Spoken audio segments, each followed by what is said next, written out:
Mabuhay Pilipinas! Maligayang pagbabalik dito sa aking channel, pero kung bago ka lang, pasuyo ng like and subscribe. Salamat agad. Ngayong araw ng Lunes, May 6, 2024, mga kababayan, patuloy pa rin po tayong naaapektuhan sa malaking bahagi po ng ating bansa nitong easterlies na nagdadala ng mainit na hangin mula sa dagat Pasipiko. Kaya patuloy pa rin po tayong makakaranas ng maalinsangang panahon, lalo na pagdating ng umaga, tanghali at dama pa rin natin pagdating ng hapon at sa gabi.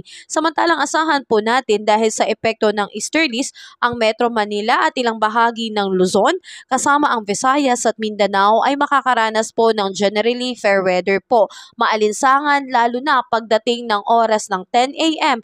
to 4 p.m. Kaya pinag-iingat po ang lahat na kung maaari ay iwasan po nating magbilad sa sikat ng araw, lalo na kung matagal dahil maaari po tayong makaramdam ng panghihina, dehydration at sakit ng ulo dahil sa tindi ng sikat ng araw at sa init na dala nito, kaya iwas po tayo mga kababayan. Samantalang patuloy pa rin po tayo makakaranas ng mataas na heat index, lalo na po dito sa Dagupan City at Tugigaraw, na aabot ng 47 degrees Celsius. Heat index po ito.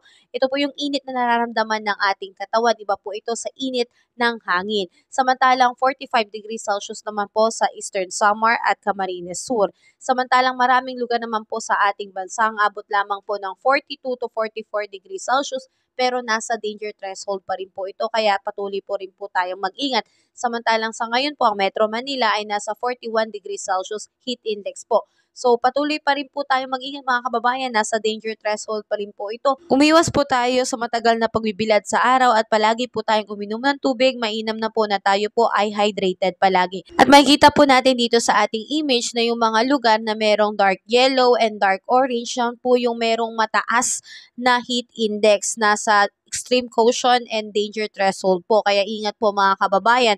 Ugaliin po natin maging updated sa ating ulat panahon. Sa ngayon, wala pa po tayong bagyong namamataan sa loob at labas ng Philippine Area of Responsibility, pero tayangan ng panahon na posibleng magkaroon ng 1 hanggang 2 bagyo na maaaring pumasok ngayong Mayo. So palagi po tayong mag-ingat mga kababayan, umulan man o umaraw, lagi po tayong maging updated sa ating ulat panahon. At kung nakatulong sa iyo ang video na to, pasuyo ng like and subscribe. Ingat tayo mga kabayan.